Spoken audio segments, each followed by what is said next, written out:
You know, I've been driving Ford trucks for decades. Yeah, I've heard all the jokes.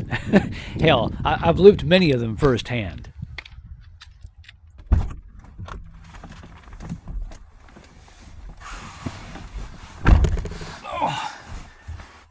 Sometimes you just have to know what to expect.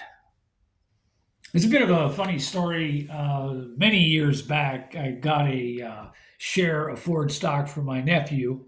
Um, it was when one share was really big at the time, and it was really nice. I mean, it was a Ford stock certificate. It was framed, and he was able to put it on his wall. He was interested in the stock market. I thought this was a good way to kind of get him in the idea of it. Well, that one share was about $9 back then, and of course, it's about $14 now. Of course, we know that there's been no stock splits or anything like that, so pretty much the stock price has been what the stock price has been. You have to keep in mind my nephew is now almost 30 years old, on his way to getting married, and a practicing chiropractor in Nashville. And I bought him that one share when he was about 8.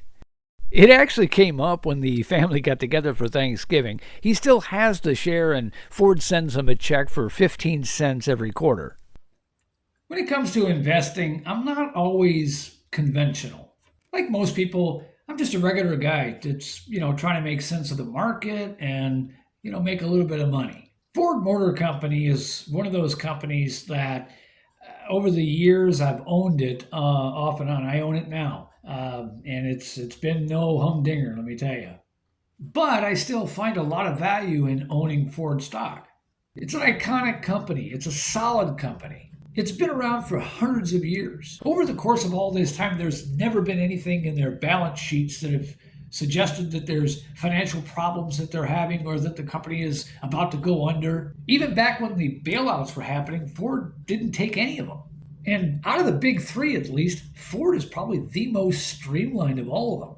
They got rid of all the other brands that they owned and focused on Ford and Lincoln. And for 50 years running, they're still selling the number one best-selling truck in America.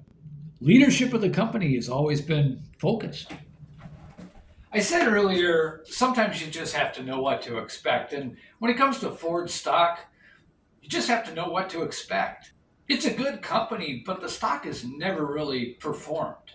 Typically, the stock trades anywhere between $7 and $12 a share. The actual range is more around $6 to $14 a share. It's rarely ever been above $20, except one time in 1999 it did get to 37. Even if that performance isn't stellar, the one thing that I can rely on is that the stock is going to have a pretty average trading range. And that trading range has been fairly consistent over 30 years. Most of the time, the stock does pay a dividend around 5%. Now, yeah, there have been a few years where there were suspensions of the dividend for various reasons, but the reality is those suspensions actually helped the company's bottom lines, and one could argue actually protected shareholder value. Truth be told, I like a little bit of consistency, or at least some level of predictability. When it comes to the stock market, I really don't like a lot of risk. I feel more comfortable when I know where I'm going or where something is headed. And while Ford Motor Company hasn't made me rich, it certainly hasn't made me poor either. It's actually that predictability that's helped me to make more money on Ford than I would just holding the stock. Sure, I make money on the dividends. I'd love to have the ability to say that after 30 years of owning the stock, it made me very rich. Congratulations. You are exactly where you started. The way that we can view Ford Motor Company as a stock is it's basically a range-bound stock. In other words, it never trades above a certain value and rarely drops below a certain value. So basically, Ford investors don't really make their money on capital appreciation. They make it on the ebbs and flows of the stock price, which again are fairly consistent, almost predictable. Generally, the way that I play Ford Motor Company stock is I buy shares below $12 and I sell shares at or above $15.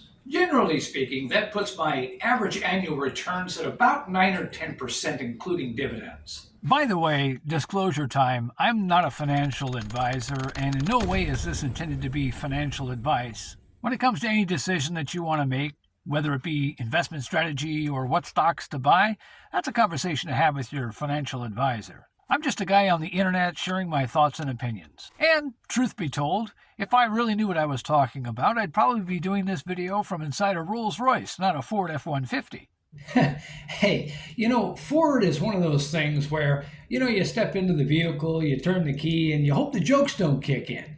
Will Ford ever be an outperformer in the stock market? Probably not. But will Ford Motor Company be a stock that's dead in the water at some point?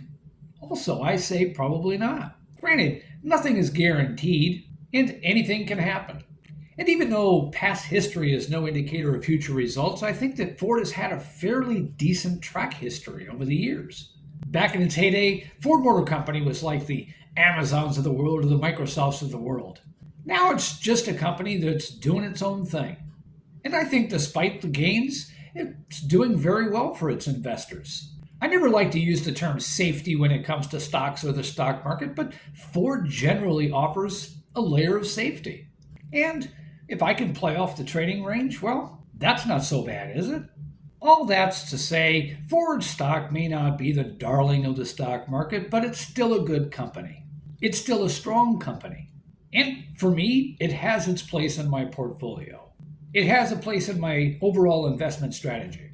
I'm a fan of their trucks, and I'm a fan of their stock. Well, anyway, that's my unconventional take.